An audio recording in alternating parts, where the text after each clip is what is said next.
सौंदर्य, पहले तो काफी कमाल की जर्नी आपकी रही है, जिस तरह से लोगों ने आपको प्यार किया है। लोग पहले भी आपको काफी अमेजिंग प्यार करते थे, और उससे ज्यादा अब तो मैं जिस तरह ट्विटर की बात करूं, सोशल मीडिया में आपको काफी प्यार मिल रहा है। सबसे पहला मेरा सवाल होगा कि आपने ऐसी क्या कुछ तय करके गए थे कि उस घर में मेरे को ये जाके अचीव करना, और अचीव किया, और क्या आपने अचीव नहीं किया अब तक?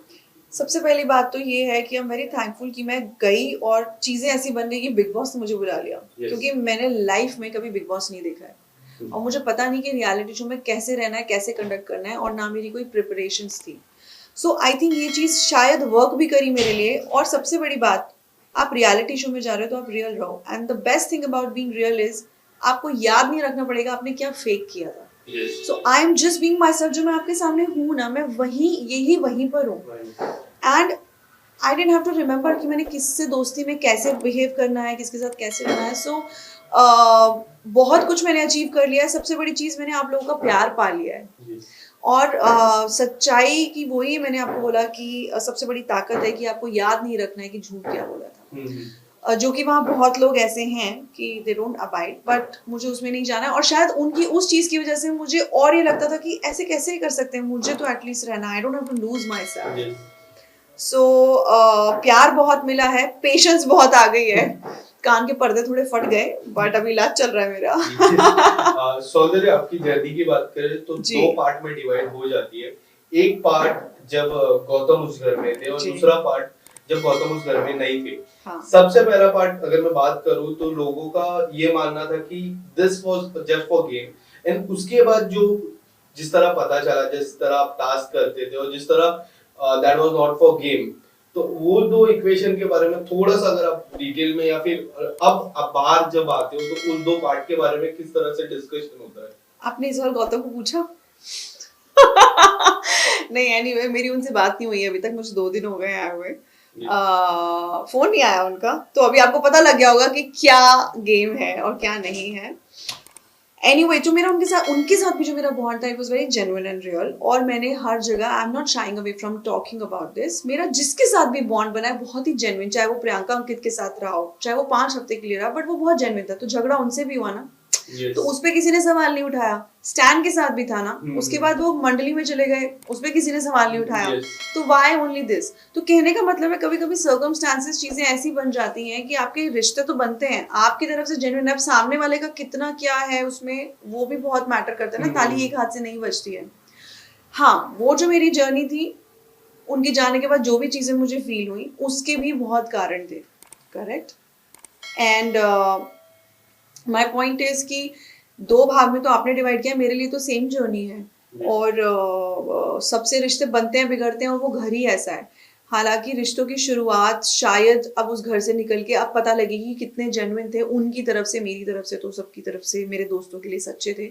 बट हाँ, मुझे लगता है हम लोग जाने दुश्मन नहीं है एक दूसरे के, और सब लोग अच्छे से मिलेंगे, बात करेंगे जब फिनाले पे मिलेंगे और हमारी बातें होंगी, सब गिले शिकवे हो जाएंगे, क्योंकि वो गेम का हिस्सा थे। सब लोग तो झगड़ा करते थे, बट बाहर आके कौन चीनी आटे रोटी पराठे पे झगड़ा करेगा, आप मुझे बताओ। क्या आपको लगता है कि जिस तरह आपका इविक्शन अनफेयर था, उसी तरह सेम वाइज अंकित का भी इविक्शन कई हद तक अनफेयर था? सी मेरे केस में तो बहुत अनफेयर था, और मेरा ये नहीं था कि मुझे जाना था। अंकित को हमेशा से था कि मुझे जाना था, और मेरे टाइम में वोटिंग लाइंस भी बंद नहीं थी। तो as per the votes, in fact Tina 10th week में जाके वापस आए थे। सो सबको भी यही था। और फिर वो सब जो हो गया कि घर वाले डिसाइड करेंगे, तो घर वाले कैसे डिसाइड कर सकते हैं, क्योंकि हम यहाँ ऑडियंस के लिए हैं। करेक्ट। तो ऑडियंस का हक आप उनको नहीं दे सकते हो फॉर दिस पर्टिकुलर रीजन। उस टाइम पे शायद वोटिंग लाइन बंद थे। एंड अपार्ट फ्रॉम दैट, अंकित का ऑलरेडी था कि मेरा हो गया है। मेरे केस में ऐसा नहीं था, मुझे जबरदस्ती थ्रेड समझ के निकाला गया वहां से। क्यों? क्योंकि अगर मैं होती तो शायद वो आगे नहीं बढ़ पाते, और उसको आप बोल रहे हो अरे इन्वॉल्वमेंट नहीं है, अर्चना के साथ है। अगर मैं किसी की भेड़चाल में होती या मेरा इन्वॉल्वमेंट नहीं होता, तो टारगेट सौंदर्या शर्मा नहीं होती। क्योंकि मैं भी अलायंस बनाती, मंडली में घुस जाती, या जरूरत पड़ने पर अंकित चले गए तो जैसे प्रियंका ने टीना और शालीन के साथ दोस्ती किया, फिर उनसे झगड़ा किया, फिर उनको लगा कि मेरी अर्चना का झगड़ा हो रहा है, तो उन्होंने अर्चना से बात करना शुरू किया। सो माई पॉइंट इज सबने परम्यूटेशन कॉम्बिनेशन बनाए सिवाय मेरे, और अगर मैंने बनाए होते गेम के लिए और मैं सोचती कि मैं वोट के लिए, लोगों से दोस्ती के लिए मुझे करना है, तो आज मैं अंदर होती, आपके सामने बैठ के इंटरव्यू नहीं दे रही होती 2 हफ्ता पहले। सौंदर्य, क्या आपको लगता है कि इस सीजन में सबसे ज्यादा पेरेंट्स इन्वॉल्व हुए हैं? जिस तरह सुम्बुल की मैं बात करूं, सुम्बुल के पिताजी ने काफी कुछ कहा, प्रियंका के भाई ने काफी कुछ कहा, शिव ठाकरे की मम्मी ने काफी कुछ कहा, कि क्या लगता है कि इससे पहले ये सीजन के सबसे ज्यादा पेरेंट्स इन्वॉल्वमेंट थी और उसकी वजह से घर में काफी सारी बातें बिगड़ी है? सी मेरे को लगता है पेरेंट्स के आने से बातें बिगड़ती नहीं है, बनती हैं, सबके पॉइंट ऑफ व्यू होते हैं।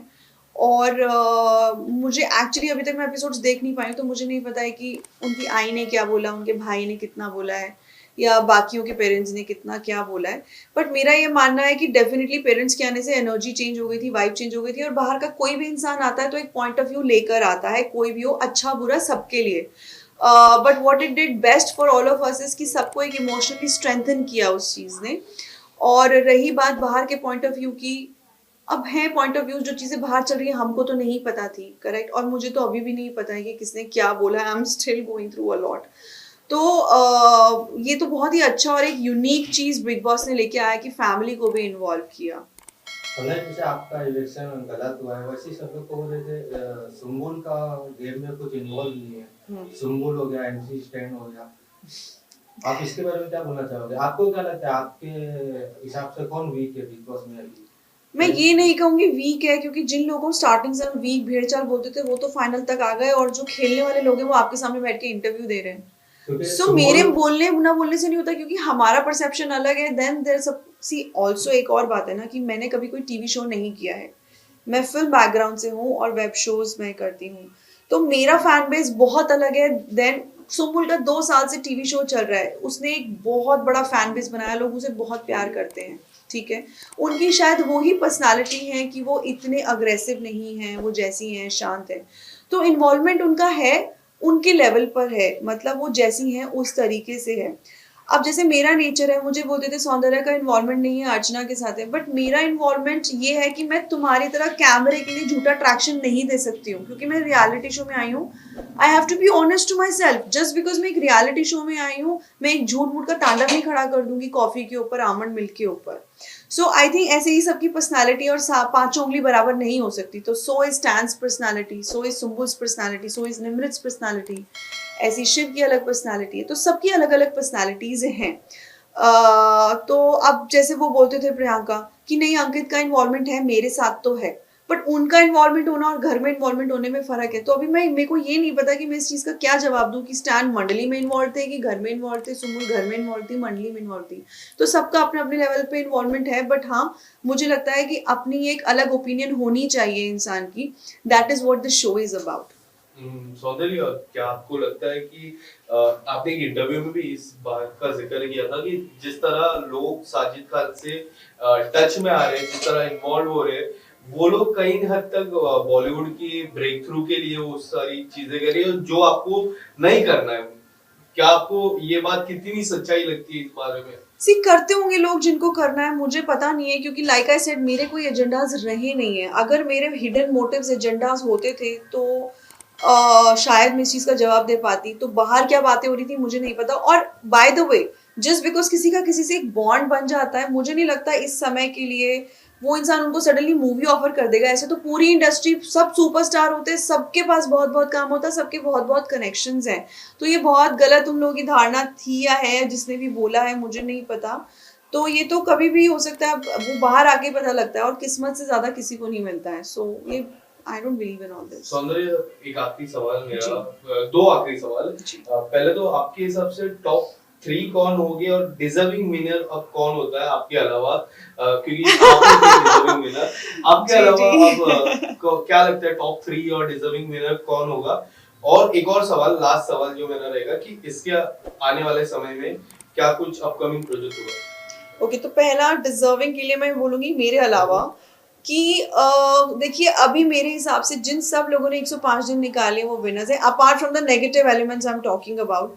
क्योंकि अपने आप में रहना ये एक विनिंग क्वालिटी है, इतने दिन वहाँ रह जाना. सो बट मैं डेफिनेटली चाहूंगी कि मेरी दोस्त है अर्चना, वो जैसी भी है, जिसको जैसी भी लगती है, बट मुझे पता है कि सच्ची है और उसके कोई बहुत ऐसे मुखौटे नहीं है. तो और डिजर्विंग की अगर वो बात करते हैं तो मैं डेफिनेटली लोगों का नाम नहीं लूंगी, क्योंकि इनको लगता था कि इन्वॉल्वमेंट नहीं है, टास्क बहुत अच्छा लग करती है. तो सबसे बड़ी बात तो ये है कि वही उनके अंदर लीडरशिप क्वालिटीज नहीं है somewhere if you feel. Yes, yes, yes. So as for me, my top 3 would be deserving one is here, but मैं चाहती हूँ कि मेरी फ्रेंड अर्चना हो उसमें, अब निमृत हो, क्योंकि जो लोग सच्चे हैं, रियल हैं, जैसे भी हैं वो लोग एटलीस्ट सामने हैं. ठीक है, तो बाकी लोगों को मुझे पता नहीं. God bless them, all the very best in fact to everybody, and I will say may the best one win. But ये मेरी चाहत है, क्योंकि मुझे पता है हम वहाँ 24 घंटे रहे कि कौन सच्चे हैं, कौन अच्छे हैं, कौन डिजर्विंग है.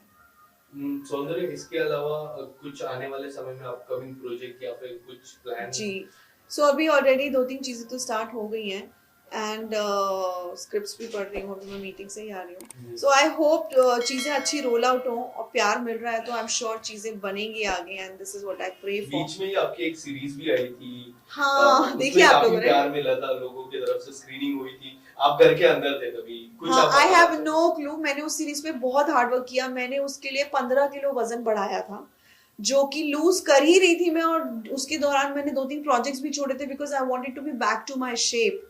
एंड अभी भी ऑलमोस्ट किया है, बट मुझे और 5-6 किलो अभी भी मेरा बचा हुआ है from actually who I was physicality wise. So मैं मिस कर रही हूँ वो चीज़ देखना, क्योंकि मैंने उसके लिए दिल जान से मेहनत करी थी. और एक एक्ट्रेस के लिए स्टार्टिंग ऑफ अ करियर इतना डी ग्लैमराइज रोल करना और 15 किलो वजन बढ़ाना, मुझे सबने इतना बोला था, अरे तुम पागल हो गई हो, ऐसे वैसे तुम हीरोइन हो. बट मैंने वो सब नहीं सोचा, बिकॉज आज के टाइम में performance is more important, and आप कितना दे सकते हैं. सो आई एम ग्लैड आप बता रहे हैं कि बहुत अच्छा उसने किया सीरीज ने, कंट्री माफिया ने. Yes, सो या, thank you so much. Thank you.